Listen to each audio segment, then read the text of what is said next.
Well, hello, writers. Welcome to episode number 382 of How Do You Write? I'm Rachael Herron, and I am thrilled that you are here with me today as we are talking to Shay Galloway, who was a delight. You're going to love this interview. We talk a lot about many things, but especially about how not to show everything. And I think you're going to find that fascinating and inspiring. So stick around for that. What's been going on around here? I'm home. I am home by the hair on my chin. I had pre-populated, shows, as you may have heard if you've been listening, to go up while I was gone. And I even pre-planned one to go after I got back last week because I thought I would be tired. And then I didn't come back because we got COVID. But before I get there, I will say that the trip was fantastic. It was truly fantastic. It was 2 solid weeks of doing it right this time instead of doing it so wrong as I did the year before. We did have a spreadsheet for the calendar that family could look into and pull times from and do things, but I kept most of the calendar as open as I possibly could. And that made all the difference. We saw tons of family, tons of friends. We had one open house party that only went a few hours, and people came over and we sat outside, and it was lovely. And I had plenty of lunches and dinners and snacks and coffees with people that I love, but it was really mostly unplanned, mostly spontaneous, which suits me so much better. Could I have filled morning, noon, and night with things to do with people that I care about? Yes. Did I? No. I kind of just took the hit. I just knew that I wouldn't be able to see everyone I wanted to see or do everything that I wanted to do. So we made a list of the things that we wanted to get done. And some of those things, excuse me, were minor, like going to get this is not minor, this is major. It's actually the first thing that goes on the list. So I know you won't be surprised to hear that I wanted that burrito from Taqueria Cancun in the Mission, as well as the tacos, but that burrito, oh my God. And we got it. It was the platonic ideal of the perfect Mission burrito. Let's just take a moment and think about that burrito. But other things that went on the list were important, like seeing our old cat, Waylon. And some of them were not that important, like um, going to Target and looking at underwear. So we made this list of things to do to fit in whenever we wanted to, whenever it felt like we felt like it. And when we had these open mornings or open afternoons, we would look at the list and say, what do we feel like doing? Or do you just want to sit on the couch and not do anything? I had downtime.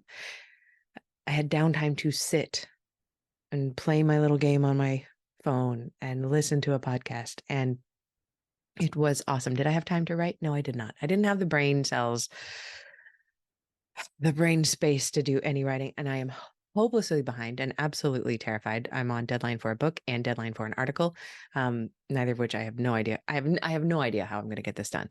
But I'm also just trying not to worry about that, just letting things happen and unfold in their own time, which is what we did on this trip. And it was magnificent. It was absolutely magnificent. Oh, it was so good. And then we packed up our Airbnb where we stayed for the full 2 weeks. We didn't move around. We had everybody come to us. We packed up the Airbnb. We had to be out by 11 a.m. And then we didn't have to be at the airport till 7 that night, 6 that night. So we were going to spend time with my sister, who didn't stay with us, but the sister who had been staying with us that for those 2 weeks, my little sister, woke up feeling a little crook. So she took a COVID test, and there was the faintest positive on it, like so faint that line was almost not there. But she says, I don't feel good about this. And I woke up with a tightness in my chest. And none of us have had COVID. Me, Lala, my sister Bethany. This was, as I say, long time listener, first time caller. And then so we with our stuff in the cars. We drove to 3 different pharmacies looking for COVID tests, because I'm sure you've heard of the COVID explosion that's been going on everywhere. Couldn't find tests anywhere. Finally found tests. Tested in a parking lot, and there we both came up, all 3 of us came up instantly with bright red COVID positive lines, which it was so difficult because Bethany and I especially, Lala basically had what felt to her like a bad cold, but Bethany and I got very sick very fast.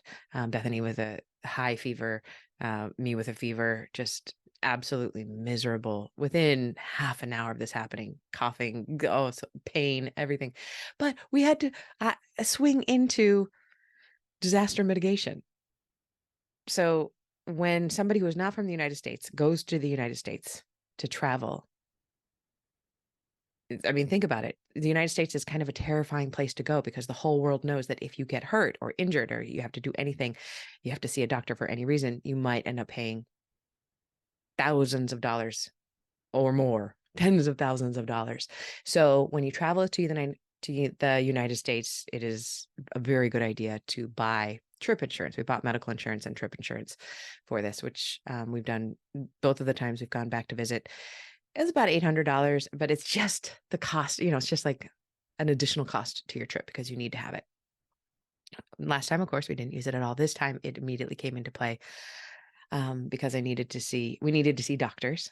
In order to flip the switch on this trip insurance, we had to go to a doctor and get a verified positive test, not just a rapid test done in the parking lot of a CVS. We had to get a letter that says, I'm the doctor.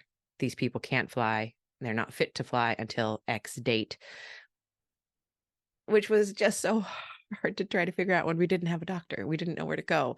But we ended up going to this great place who did all this for us. And I guess it makes sense because I don't want people saying, oh, you know what, I got COVID, and then lying about it and staying an extra week, because basically the travel insurance then picked up the cost of where we were going to stay and all of the additional expenses that had to come into play at that point. But to suddenly have to figure out where we're going to stay, getting to a doctor, returning the rental car, which had been broken into because that's been happening a lot lately in where I'm from.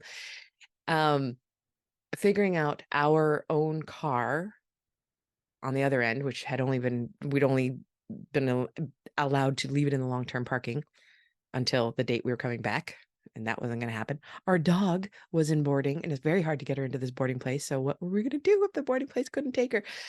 Doing all of those bureaucratic things while feeling like total ass was just not the most fun thing I've ever done.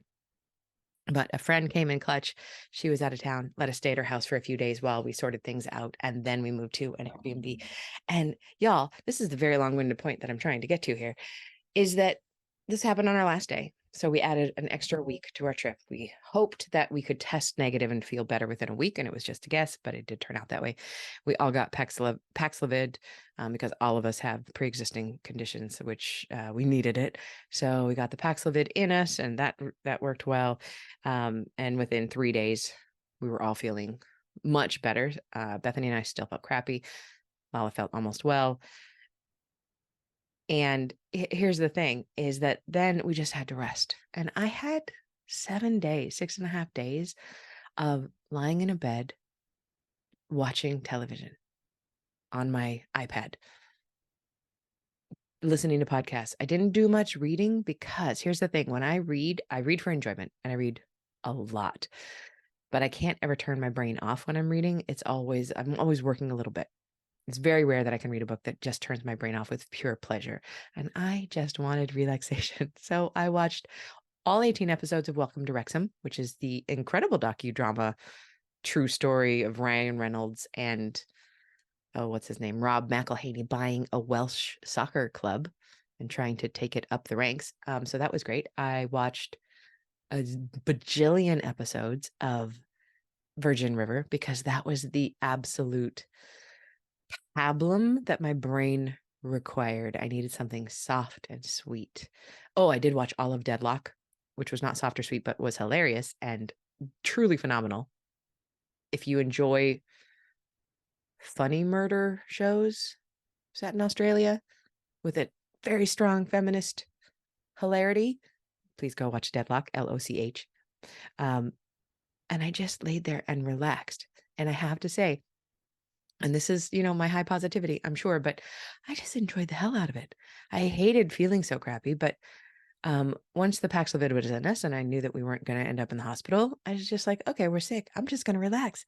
And I never have 6.5 days to lie around and read. Even if we were to go to say Hawaii or Fiji or something like that, and we said we're going to lie on the beach and read, I wouldn't be able to do that. I would lie on the beach and read for 1 hour, and then I'd want to go snorkeling or something. This we couldn't. We just had to have food delivered to us. All three of us were sick, and we just rested. We barely talked to each other. I had my headphones in most of the time. It was awesome, y'all. It was awesome. It was a true vacation. And I have been so scared of getting COVID because of my pre-existing conditions. And it happened. And I'm okay. And then on Monday, we were due to leave. All three of us tested negative. It was 1 week later. We packed up that Airbnb and then we flew. That was yesterday. We had a nice 30-hour day. I didn't sleep on the plane. It was really, really not advised. It's not the best thing I've ever done. It's not the most fun I've ever had to travel around the world, stay there for 30 hours and work really hard because, travel is really, really hard work. And then get home. But then we went and picked up Junebug, and honestly, we missed almost a month of her for reasons she had to go into care a couple days before we left, so we hadn't seen her in 3.5 weeks. We missed almost a month of her being a puppy, which I can recommend because now she is 11 months old, and she is seeming a little bit calmer. I don't know, but it was just so heartful to see her, to pick her up. I was nervous. I had butterflies, like I was going on a first date with somebody. I was so worried that she wouldn't know us or love us. And the funniest thing was we were waiting in the line at the bus, because this bus comes down off the hill and delivers all the dogs to their people. And we were waiting at the end of the line, and somebody in front of us got their dog, and another dog ran out and ran right to us. And it was Junebug. She had, I don't know, used her lockpicks to open the cage that she was in. The employee who drives the bus was mortified, said that she has never seen that happen. Somehow it didn't latch right, and Junebug just got out of the bus and came to us, and we had like a soldier's reunion. Like we'd gone off to war and we're her people, and people in the line were just like, look at those in love dog with her two people. It was wonderful. And that was lovely. And I mentioned that we went and saw our old cat Waylon, who was too old to make the trip safely, and we did not think that he would live as long as he did. We saw him, he looked old, and then he died yesterday. So I'm so glad that we got to see him. I'm not even letting my brain go there because I don't feel like crying, but he had an incredible last 2 years of his life with 3 children who loved him so much. And he died of the same thing that his brother died of too. We're so glad that he was there. So I don't know, it just feels like a lot of things happened. I'm really tired. Lala and I both woke up this morning after traveling for 30 hours yesterday, feeling like crap again, and we're having the Paxlovid rebound. So now we are both symptomatic again, and we're both testing positive. So we don't feel that great, but honestly, now we both feel like it's a cold. So we're back in quarantine, and for a few days till we start testing negative again. And we just have to stay here with our beautiful dog in the sunshine. And I can tell you what, Lala is in bed right now, and I've just been enjoying, she's feeling a little bit worse than me this time. So I've just been enjoying all morning fussing over her, because it's so much nicer to be sick in your own home than it is to be sick trying to find a place to stay and then trying to fit into that place to stay. And we're so fortunate. All of this is just good fortune and great privilege that we were able to take care of ourselves during this time. But this morning I made toast for Lala from bread that we had delivered from the grocery store, and we used our own toaster, and I'm pouring her own coffee from her own coffee maker into her mug, and it's just been delightful. So I don't know, I'm maybe the happiest person who's ever had COVID. I'm so thrilled to be home. I'm looking at the laundry on the line. It's such a brilliant, bright, spring, sunny, windy morning. I am absolutely in love with this town. We couldn't believe that we're back in Wellington. We missed it so much. We love being in our home. I'm just overwhelmed with gratitude. And that is what I wanted to tell you about. I'm just overwhelmed with gratitude to be back at my desk, and also to be trying to remember and learning that I need to rest. Right before I recorded this, I laid down in the bed with Lala and we had a little nap with the dog. And after I do this, I might do that again. And then I'm going to do Rachel Says Right for 2 hours and maybe get some writing done, which I really need to do. And then I'm going to take the rest of the day off at 2 p.m. when Rachel says right. And I'm just going to rest some more, because resting, relaxing, watching dumb shows on your iPad, playing dumb games on your phone while listening to awesome podcasts is so important. Sitting in the sun is important. Writing is and always will be important to us, to me, and to you. You listen to this show because writing is important to you. It is part of your heart. But let me assure you that there are times and seasons in your life where you get less writing done, and that's okay. It doesn't make you any less of a writer. It means that when we feel better, when we come out of those periods, we make a goal, a small goal, and we move toward it. And then usually we fail to hit it, and then we make another small goal, and we keep moving forward. And at the same time, when we miss those goals, we can be grateful and happy that we're even in a place to try to make a goal. You know what I mean? There are times in our lives where we won't be able to make any goals. So if you are in the space, the place to make a little writing goal for yourself right now, oh my gosh, isn't that incredible? That's incredible that you can do that in your life. So make that goal. Try to hit it, whatever it is, writing for 5 minutes or writing for 45 minutes or whatever it is that you've decided that you want to do. And then give yourself grace and give yourself a big pat on the back for knowing that you are a writer, for knowing that this is important to you. So let's just get into this interview. Thank you for listening to my long-winded welcome home kvelling. I'm just so thrilled. I'm just looking out the window at Junebug lying in the sun underneath my laundry. It's so good. Okay. Here is Shay's bio. A writer of slightly off-kilter and historically interested fiction and contemplative nonfiction, Shay Galloway began journaling and writing stories as soon as she knew how to hold a pencil, and before she even knew she wanted to be a writer. She studied creative writing at Utah State University and received her bachelor's degree in 2012. She received her MFA from Roosevelt University in 2017. Her short work has appeared in Adanna, The Right Launch, and Literary Mama. Her debut novel, The Valley of Sage and Juniper, was released this year with Running Wild RIZE Press. She is currently an adjunct professor of English in Washington State, where she resides with her husband and son. Now, please enjoy this interview. Please make a little goal for your writing. Please get a little bit of work done if you're in a place to do that. And I'd love to hear about it if you are doing that. So here we go. Enjoy. Thanks for being here, my friends. Well, I'm so pleased to welcome you to the show today. Will you please share your name and your pronouns with us? I am Shay Galloway, and I go by she, her. Thank you, Shay. I'm thrilled to have you. Your debut book just came out recently, didn't it? Yep, 2 months ago. Can you tell us, this wasn't on the list of questions, but can you tell us how that feels to have your first book out? Yeah, it's there was a lot that sort of happened all at once when it came out, so it's sort of, I feel like I'm still processing it, but it still kind of surprises me when people are like, oh, I read your book, and they'll ask me questions about it, and I'm like, oh, I guess people are I guess it really is out there and other people are reading it and not like the one friend that reads all my stuff. That's a really good point, because for most of our lives up until that point, like anyone who reads our work is doing that with our permission.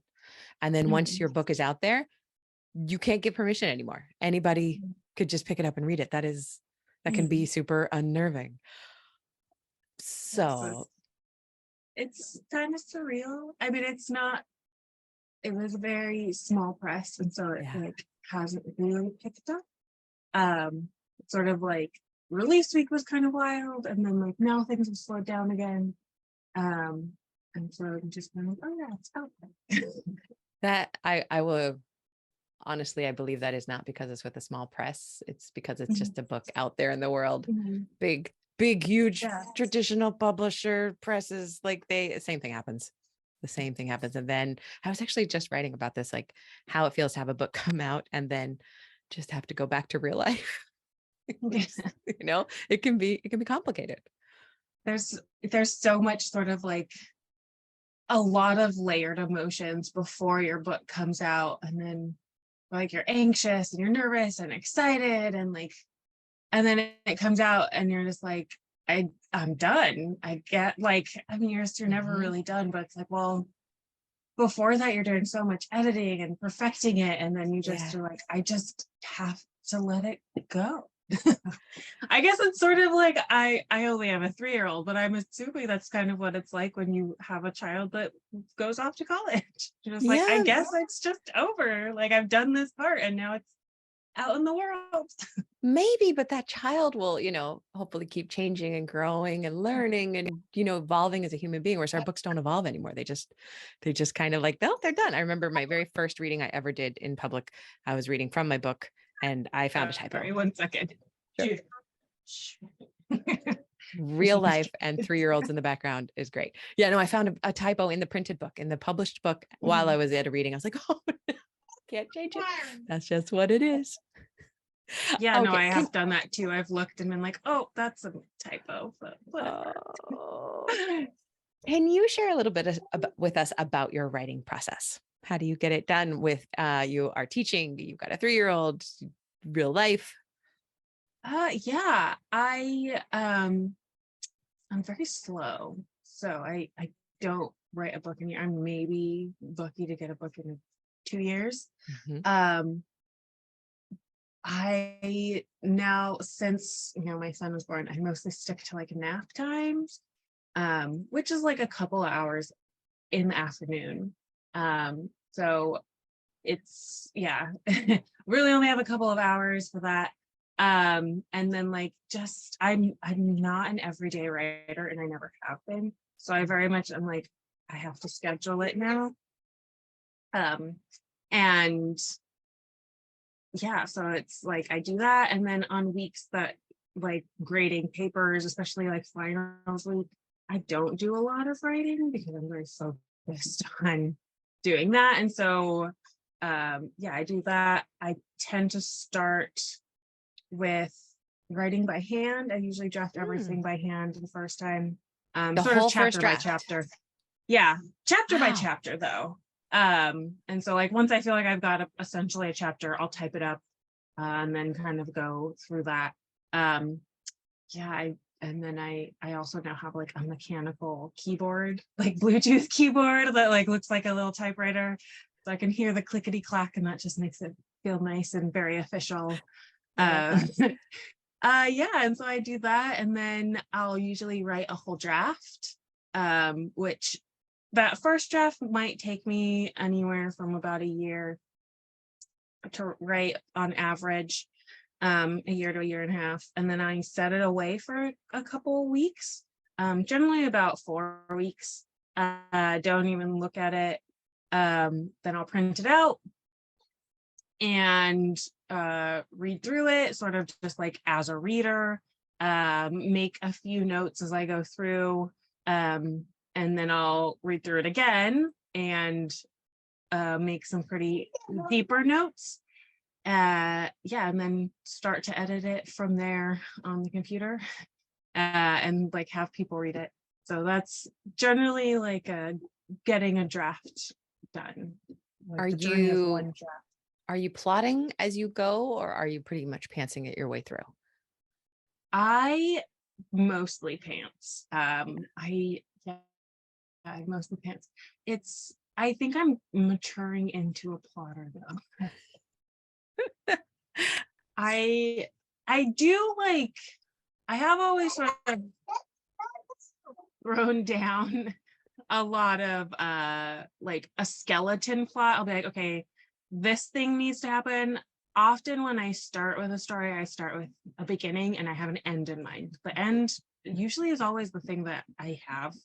For some reason, that's always the last image is the thing that I get first. Wow. And so generally I'm like, okay, I just need to think of like what things do I need to hit in order to get from A to Z. Right. And I'll have sort of a skeleton outline, which is literally like bullet points on a sheet of paper. And then I usually don't plot like for real unless I get stuck. But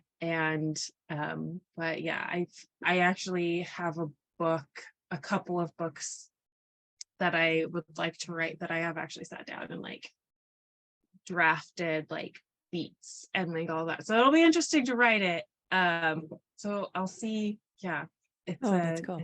plotting is a new experience for me that Yeah. I'm like, oh, this feels weird. I think we're all kind of on, most of us, some of us are one or the other, but I think most of us are on the spectrum somewhere. We do a little bit of this and a little bit of that. And yeah. What is your biggest challenge when it comes to writing? I think sometimes just doing it. Like I like sometimes I get to where I'm like, I just don't want to write. Like I just want to watch TV. Mhm. I just want to sit and do nothing. So sometimes like I think that's usually it is like I just need a break and I'm like, I want to not use my brain for a little while. That may be the realest answer anyone has ever given to that question. Usually they're like, oh, the crafting of the character, which is, great answer. But my biggest challenge is I just don't want to do it. I would rather do something else. I Yeah. mean, I love it. I love I love doing it it, which too. is why I do it. Yeah. But it's like sometimes I'm just like, I It's need to do something else. especially when you have a high Yeah. CPU usage job going on the other side. What is your biggest joy when it comes to writing? I actually really love other people getting to read it.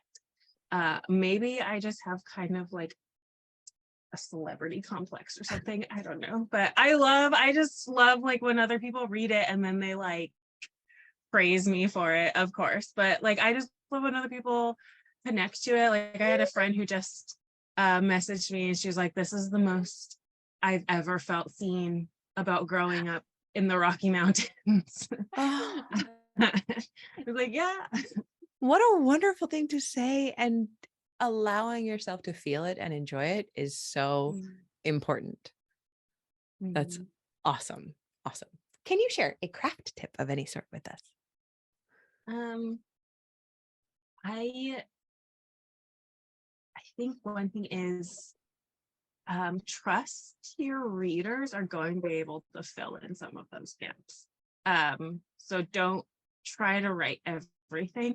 As a professor, I get a lot of students, right, that very early on, very young, try to write just like too much. It's like you don't need to have, you don't need to have the person being in the car, driving, getting, opening the door, Walking getting through the out, parking walking lot. through. Yeah, like you can fill in, they can fill in the gaps. You trust that your readers are that they're smart. And if not, they're gonna stop reading your book and read something else. So that is something to kind of go through. And I say that with the asterisk of I don't know how to write a short book though. Everything I write ends up being over 100,000 words. So I guess take that with a grain of salt, but yeah, you don't need to write everything. It's one of those things I think that is, I am exactly like you. I am an overwriter forever. But it's one of those things that is so nice to try to remember and then also not be hurt when your editor comes back and says, you don't need this, you don't need this, you don't need this. You're like, oh yeah, I don't. I could have seen that. I didn't see it. Yeah. There is on the flip side where they're like, well, I don't get this. And it's like, well, sometimes it's not for that person to get. Somebody who's gonna get it will get it, and it's meant for them. And the people who aren't gonna get it, it's not for them. Exactly. And allowing readers to self-sort, I think is really, really important. Yeah. Allowing that they're smart enough to do that as well. I love that.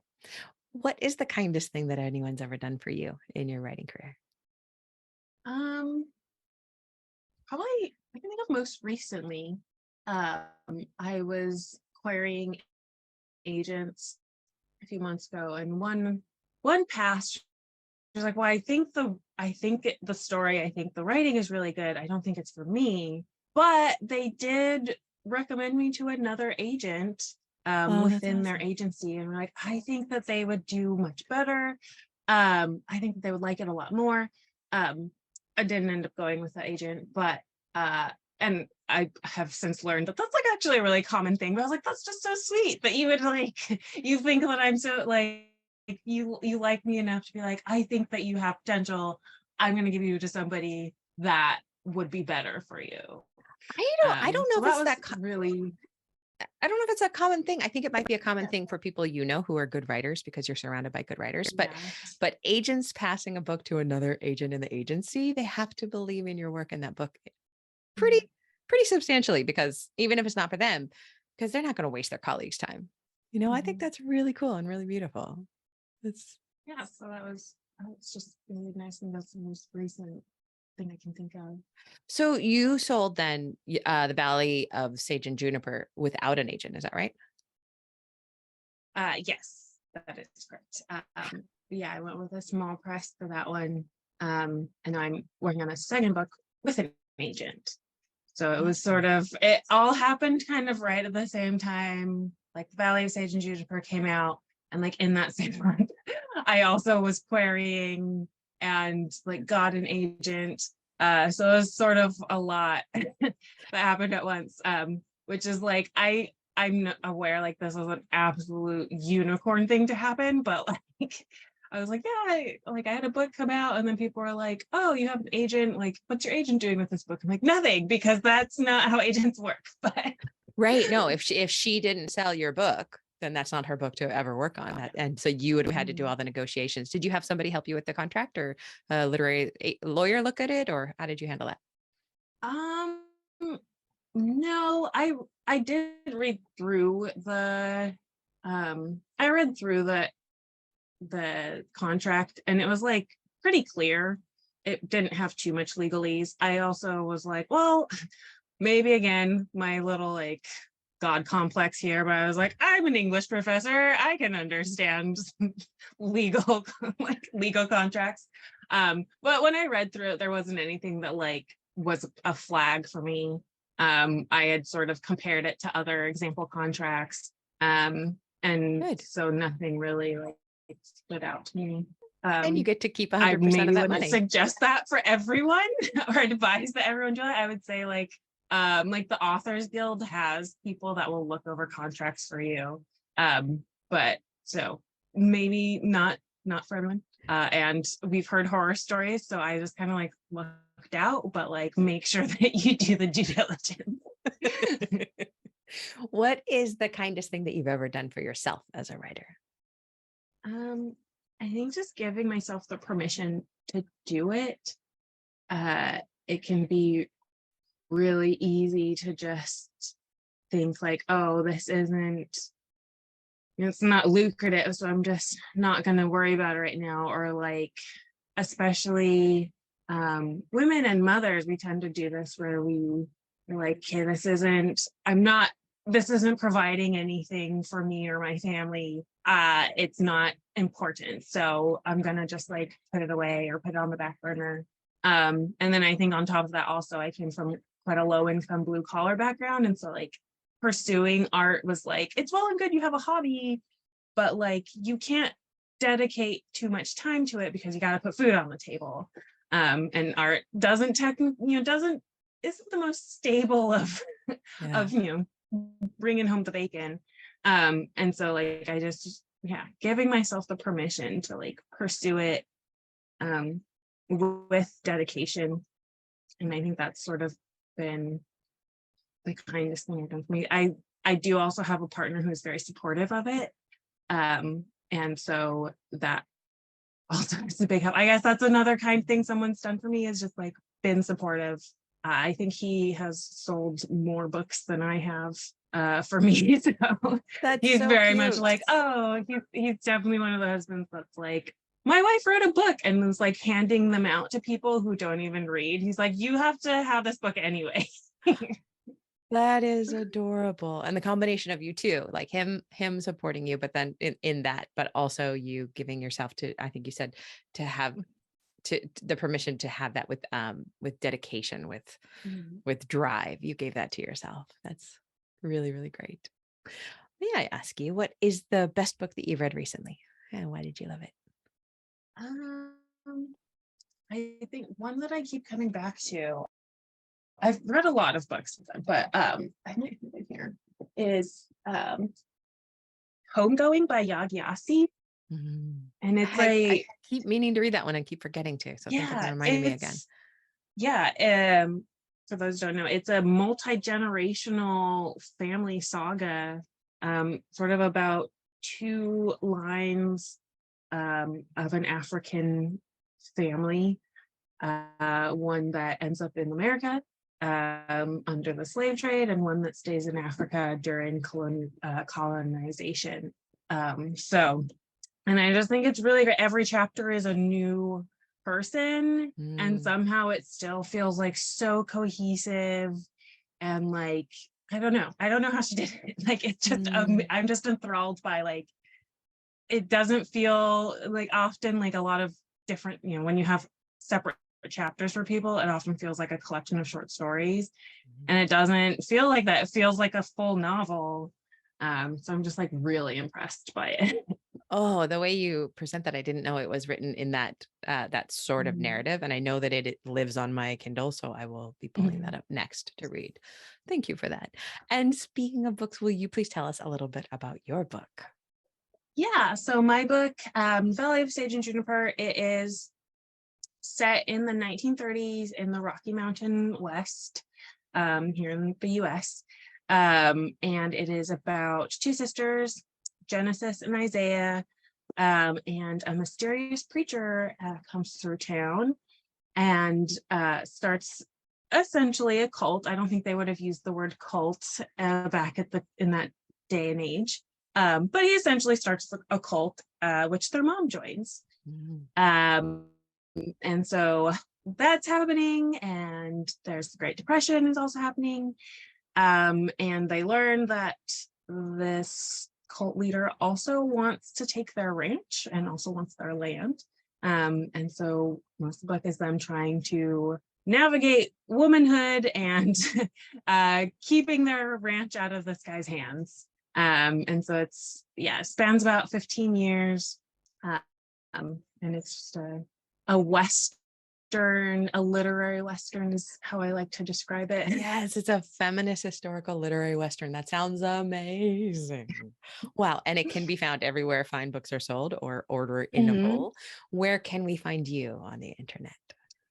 I am on Instagram at the Gallo Cat. I am kind of not the most cohesive person on Instagram, but I'm there. I am also on Twitter at the Gallo Cat. That is all over the place. I'm sometimes funny, sometimes political, mostly sassy. And then I also have a TikTok, but I don't get on it very much. And then what am I on there? I think I'm Shay Galloway on TikTok, and then I have a website, just shaygalloway.com. Perfect. It has been a joy to talk to you. Thank you so much for being here. Your little one was so good. I loved his little voice. I was actually hoping for a little bit more participation. So he's got a tablet. We definitely are purveyors of screen time. Screen time. Screen time is I have a puppy right now, and I wish there was a version of screen time, I swear. But they have dog like they have TV or something. They do have dog TV, and she wants to attack the TV. She will just go right through it. It's not, we tried it. maybe on an iPad. She couldn't hurt that. Anyway, thank you so much for being here, Shay. I did not mean to compare your child to a dog, by the way. Having a child is 400,000 times, million times. He pretends to be a dog a lot, honestly. Okay, all right. Sometimes he wants to be a dog. Thank you so much for being on the show, and I wish you very happy writing and continued success. Thank you.